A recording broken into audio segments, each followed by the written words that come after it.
नमस्कार, बहुत स्वागत है आप सभी का। अमर उजाला देख रहे हैं आप। मैं हूं आपके साथ लोकेंद्र त्यागी। आज बात करेंगे उस योजना की जिस पर संसद के अंदर और संसद के बाहर दोनों तरफ संग्राम मचा हुआ है। जी हां, बात हो रही है मनरेगा की जगह जो अब नई योजना आने जा रही है, वीबीजी रामजी। आखिर ये योजना है क्या? क्या केवल नाम बदल रहा है या नियम भी बदल रहे हैं? इस पर विपक्ष को आपत्ति क्या है? सवाल पूछेंगे, उसका जवाब देने की कोशिश करेंगे ताकि आपको पूरी स्थिति जो है यहां पर समझ आ जाए। इस योजना से जुड़ी जो भी जानकारी है वो आपको पता चल जाए। कुछ कंफ्यूजन है तो वो भी दूर हो जाएगा, इसलिए इस वीडियो को अंत तक जरूर देखिएगा। तो सबसे पहले तो बहुत सारे लोग ऐसे हैं जिनको ये नाम अटपटा लग रहा होगा कि भैया इस नाम का मतलब क्या है, क्यों इसका नाम वीबीजी रखा गया है। तो उसका फुल फॉर्म जो है सबसे पहले वो आप समझ लीजिए। यहां पर विकसित भारत, ये बीबी जो जिक्र किया इसका नाम पड़ता है विकसित भारत। फिर आता है आपका बीबीजी, गारंटी फॉर रोजगार एंड आजीविका मिशन। ये जो राम है, RAM, ये नाम है इसका, रोजगार आजीविका मिशन ग्रामीण। देन अगेन आपका ये जी आ जाता है, तो ये बनती है आपकी वीबीजी रामजी योजना। तो ये पहले आप फुल फॉर्म याद कर लीजिए कि आखिरकार क्यों इसे वीबीजी रामजी योजना कहा जा रहा है। क्योंकि इस पर यह भी विपक्ष कह रहा है कि आपने महात्मा गांधी का नाम हटा दिया मनरेगा, क्योंकि उनके नाम पर थी। आप यहां पर जो सत्ता पक्ष है वो कह रहा है कि राम के नाम पर आपत्ति क्यों है।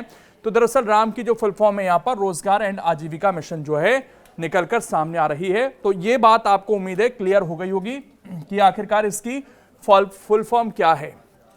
अब ये योजना क्या है इसको भी जरा आप समझ लीजिए। आगे बढ़कर जो इसमें सवाल उठ रहे हैं उनका भी जवाब देने की जो है वो कोशिश करेंगे।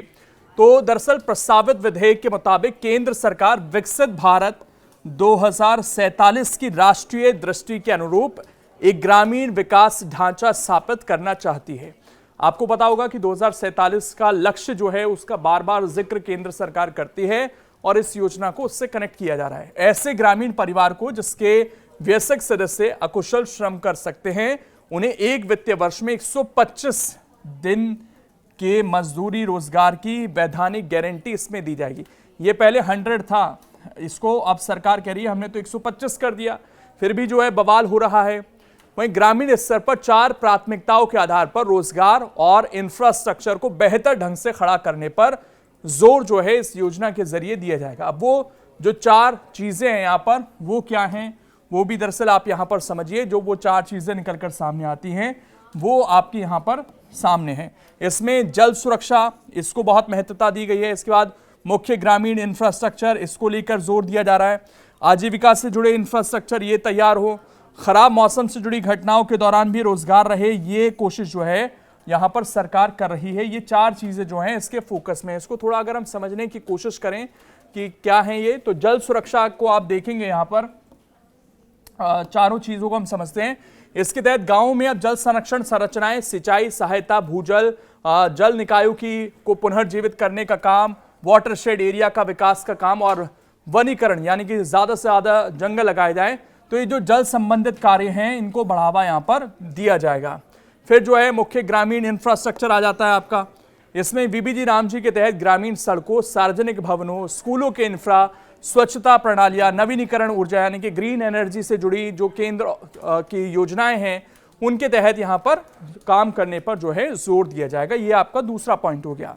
फिर आजीविका से जुड़े जो इंफ्रा हैं, जैसे सरकार कृषि, पशुपालन, मत्स्य पालन, भंडारण, बाजार, कौशल विकास और इस तरह के जो आर्थिक मॉडल हैं उन पर काम करना चाहती है। तो इससे जुड़े जो इंफ्रा की जरूरत पड़ेगी उस पर भी सरकार इस योजना के जरिए जोर देना चाहती है। और फिर चौथा जो है मौसमी घटनाओं के लिए विशेष कार्य करने की बात यहां पर की गई है। इस पर जोर देकर सरकार ऐसे समय में भी रोजगार के मौके बरकरार रखना चाहती है जब अधिकतर स्थानों पर काम के लिए स्थिति अनुकूल नहीं होती है। इतना ही नहीं, इनसे ग्रामीण क्षेत्रों को आपदा के समय में तैयार रखने पर भी जोर दिया जाएगा। आश्रय स्थल, तटबंध निर्माण, बाढ़ प्रबंधन संरचनाएं, पुनर्वास कार्य और वन अग्नि नियंत्रण उपाय जैसे कार्यों के लिए मजदूर मुहैया कराने पर भी जो है यहां पर काम देने की कोशिश जो है केंद्र सरकार करेगी। तो इन 4 चीजों पर जो है यहां पर फोकस करने की बात है। अब एक जो है थोड़ा सा मोटा माटी डिफरेंशिएट कर लेते हैं दोनों योजनाओं को कि दोनों योजनाओं में फर्क क्या है, उसके बाद और भी इससे जुड़ी जो चीजें हैं उनको जरा हम समझेंगे। तो ये टेबल हो गई है आपकी मनरेगा की और ये हो गई है वीबीजी रामजी योजना की। इसमें जो पहला बेसिक फर्क है वो है, एक तरफ काम आपको दिखेगा 100 दिन का, और इसको लेकर केंद्र सरकार बार बार कह रही है कि आप योजना पर कैसे सवाल उठा सकते हैं। जो योजना पहले 100 दिन की गारंटी दे रही थी ग्रामीण इलाकों में, वो अब 125 की देगी। इसके बाद विभिन्न वर्गों में काम, राष्ट्रीय नीति नहीं, ये मनरेगा में था। इधर क्या है, विकसित ग्राम पंचायत योजना के तहत स्थानीय स्तर पर प्राथमिकताएं जो हैं वो दी जाएंगी। योजना में खर्च की जिम्मेदारी केंद्र की, राज्य बेरोजगारी भत्ते के लिए जिम्मेदार थे। लेकिन इसमें बड़ा एक अहम चीज ये हुई है, जो बदलाव हुआ है, इसको लेकर कई राज्य सरकार सवाल भी उठा रही हैं, क्योंकि अब इसमें जो खर्च होगा वो डिवाइड कर दिया गया है। केंद्र इसमें 60% देगी, राज्य 40% देंगे। यानी कि अब ये केंद्र की योजना पूरी तरह से नहीं है, इसमें राज्यों का भी अंश जोड़ दिया गया है। ये बड़ा इंपॉर्टेंट है, इस पर कई राज्य विरोध कर रहे हैं। केंद्र शासित प्रदेशों पर 10% का बोझ जो है आएगा, यानी कि जहां केंद्र शासित प्रदेश हैं दिल्ली जैसे, वहां पर 10% आएगा। जो पूर्ण राज्य हैं उनको 40% इसमें देना पड़ेगा। काम रोकने का वैधानिक नियम इसमें नहीं था। अब ये भी एक इंपॉर्टेंट पॉइंट है, इसको हम आगे समझेंगे। इसमें क्या है कि 60 दिन तक तय किए जा सकते हैं जब काम रोका जाएगा, और ये सरकार तय कर सकती है एक वित्त वर्ष में। इसकी इंपॉर्टेंस है, इसको थोड़ा हम आगे समझेंगे कि ये 60 दिन कब इंपॉर्टेंट हो जाते हैं, वो भी मैं आपको बताऊंगा। वेतन के लिए इसमें समय सीमा तय थी। इसमें कहा गया कि हर हफ्ते देना अनिवार्य है, अधिकतम 15 दिनों में जो है वेतन देना पड़ेगा। तो ये एक चीज हो गई। अब इसमें हम आगे थोड़ा सा और कुछ चीजों को यहां पर समझने की कोशिश करेंगे। नीचे चलते हुए ये देखिए, विधेयक में ग्रामीण अर्थव्यवस्था के लिए क्या है, तो उसको भी जरा आप समझ लीजिए कि ग्रामीण अर्थव्यवस्था को इससे क्या मिलने जा रहा है, क्योंकि पूरी योजना ही ग्रामीण इलाकों के लिए है। विधेयक के मुताबिक इसमें ग्रामीण विकास के लिए सभी कार्यों की पहचान स्थानीय स्तर पर तैयार विकसित ग्राम पंचायत योजनाओं के जरिए की जाएगी। इन विकास कार्यों के लिए केंद्र सरकार निचले स्तर से लेकर उच्च स्तर तक जानकारी जुटाएगी। इसके बाद ही कार्यों का जो है आवंटन किया जाएगा। कुल मिलाकर कोशिश है कि हम लोकल लेवल पर प्राथमिकताओं को समझें। उदाहरण के तौर पर विकास कार्य से जुड़ी योजना की जानकारी सबसे पहले ब्लॉक, फिर जिला और उसके बाद राज्य स्तर से जुटाई जाएंगी। इन्हें इकट्ठा करने के बाद क्षेत्रीय प्राथमिकताओं पर, लोकल जो प्राथमिकताएं हैं उन पर जोर देते हुए एकीकृत समग्र सरकारी ग्रामीण विकास संरचना का निर्माण तय कराया जाने की बात इसमें कही गई है। खास बात यह कि इन विकसित ग्राम पंचायत योजनाओं को ग्लोबल पोजीशनिंग सिस्टम जीपीएस जैसी तकनीक से भी जो है जोड़ने की बात इसमें की जा रही है, और इसे पीएम गति शक्ति के साथ भी जोड़ने की बात जो है वो सामने आ रही है। विधेयक में डिजिटल पब्लिक इंफ्रास्ट्रक्चर पर आधारित एक व्यापक गवर्नेंस इकोसिस्टम को अनिवार्य किया गया, यानी कि इसको और ज्यादा जो है ट्रांसपेरेंट करने की कोशिश जो है इसमें कही गई है। ग्राम पंचायतें हर हफ्ते ग्राम पंचायत भवनों में कामों की स्थिति, भुगतान, शिकायतें, कामों की प्रगति, मास्टर रोल आदि प्रस्तुत करेंगे। इसके अलावा काम की साप्ताहिक जानकारी स्वचालित रूप से तैयार की जाएगी।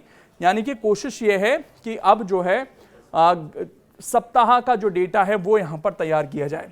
जैसे मैंने बताया कि इसमें राज्यों की शक्तियां जो हैं वो प्रभावित हो रही हैं। वो जो 60-40 का फेर था यहाँ पर, वो बड़ा इंपॉर्टेंट हो जाता है। विधेयक के मुताबिक राज्यों को यह अधिकार दिया जाएगा कि वो अग्रिम रूप से अधिसूचना जारी कर एक वित्तीय वर्ष में कुल 60 दिनों की ऐसी अवधि निर्धारित कर सकते हैं जिसके दौरान इस विधेयक के अंतर्गत कार्य नहीं किया जाएगा। मैंने आपको बताया था कि मनरेगा में ये नहीं था, लेकिन अब राज्य चाहें तो 60 दिनों तक जो है काम को रोक सकते हैं। और ये 60 दिन इंपॉर्टेंट कैसे हो जाते हैं वो जरा आप समझिए, क्योंकि कई बार ऐसा होता है कि जब फसल की कटाई हो रही होती है या बुवाई हो रही होती है, उस समय जो है कई बार मजदूरों की कमी हो जाती है, क्योंकि मनरेगा कार्य में वो लोग लगे होते हैं। उसको ध्यान में रखते हुए अब राज्य सरकार चाहे तो 60 दिनों के लिए काम रोक सकती है मनरेगा के तहत, ताकि जब बुआई और कटाई का काम चरम पर हो तब श्रमिकों की कमी ना हो, उनका इस्तेमाल वहां पर किया जा सके। दूसरा, इस पर राज्यों पर जो असर पड़ेगा वो है, इस विधेयक में जिस नियम को लेकर सबसे ज्यादा सवाल है, खर्चों का बोझ जो है वो आपको 60-40 के प्रतिशत में बांट दिया गया है। तो उससे राज्य सरकारें थोड़ी सी खुश नहीं है, वो साफ तौर पर दिख रहा है। इसके अलावा जो क्षेत्रीय विकास के लिए किसे क्या काम मिलेगा, ये राज्य सरकारें जो है इसमें तय कर सकती हैं।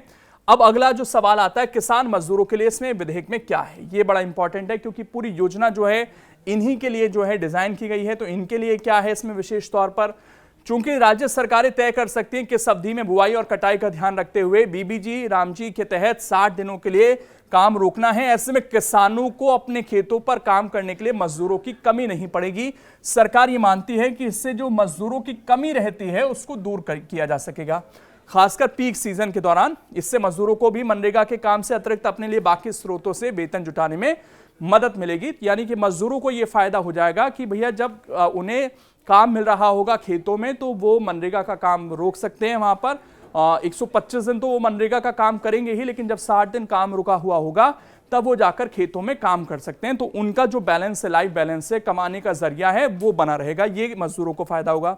किसानों के लिए मजदूर सही स्तर पर उपलब्ध रहेंगे, ऐसे में उन्हें अतिरिक्त वेतन पर मजदूरों को नहीं रखना पड़ेगा। कई बार किसानों को ज्यादा पैसे देने पड़ते हैं, बाहर से जो है मजदूर लाने पड़ते हैं, और सीधा फायदा जो मजदूरों को है वो तो ये 100 से जो 125 किया गया ये है ही, तो ये एक फायदा यहां पर देखने को मिलेगा। क्या योजना बदलने से मजदूरों का वेतन सरकार बदल रही है? अब ये सवाल बड़े सारे जो ग्रामीण इलाके के लोग हैं या जो इस योजना से जुड़े हुए हैं उनको जरा जानना जरूरी है। विधेयक में इससे जुड़ा फिलहाल कोई प्रावधान नहीं है। इसमें सिर्फ इतना कहा गया है कि मजदूरी दरें केंद्र सरकार की तरफ से ही अधिसूचित होंगी। जब तक नई दरें जारी नहीं होती तब तक महात्मा गांधी नरेगा के तहत मौजूद मजदूरी दरें लागू रहेंगी। दूसरी तरफ अगर 15 दिनों के अंदर रोजगार उपलब्ध नहीं कराया जाता है तो निर्धारित दरों पर बेरोजगारी भत्ते का प्रावधान किया गया है, जिसका भुगतान पहले की तरह राज्य सरकारों द्वारा वहन किया जाएगा। यानी कि रोजगार नहीं मिलेगा तो भत्ता मिलेगा, वो राज्य सरकारें देंगी। ये यहां पर किया गया है, लेकिन अभी इसमें जो आपको मजदूरी पहले मिल रही थी वही मिलेगी, उसमें कोई बदलाव जो है नहीं किया गया है। मनरेगा को बदलने की कोशिश, इसके पीछे की मंशा क्या है, तो इसको लेकर भी बड़ी बहस समय समय पर होती रही है। इसके कुछ उदाहरण जो हैं वो सामने आए हैं जो उस पूरी योजना को जो है सवालों के घेरे में करते थे। जैसे कि उदाहरण के तौर पर पश्चिम बंगाल के 19 जिलों में जांच से पता चला कि कई कार्य कागजों पर ही थे, नियमों का उल्लंघन हुआ और धन का दुरुपयोग किया गया, जिसके कारण यहां पर फंडिंग रोकी गई। तो जो पहली योजना चल रही थी वो भी फुल प्रूफ चल रही थी, ऐसा नहीं था, उसमें गड़बड़ियां हो रही थी। 23 राज्यों में वित्तीय वर्ष 2025-26 में निगरानी में सामने आया कि कई राज्य या तो कई कार्य या तो मौजूद नहीं थे या खर्च के अनुपात में नहीं थे जहां मजदूरी आधारित कार्य होने चाहिए थे। यानी कि कई गड़बड़ियां इसमें हो रही थी।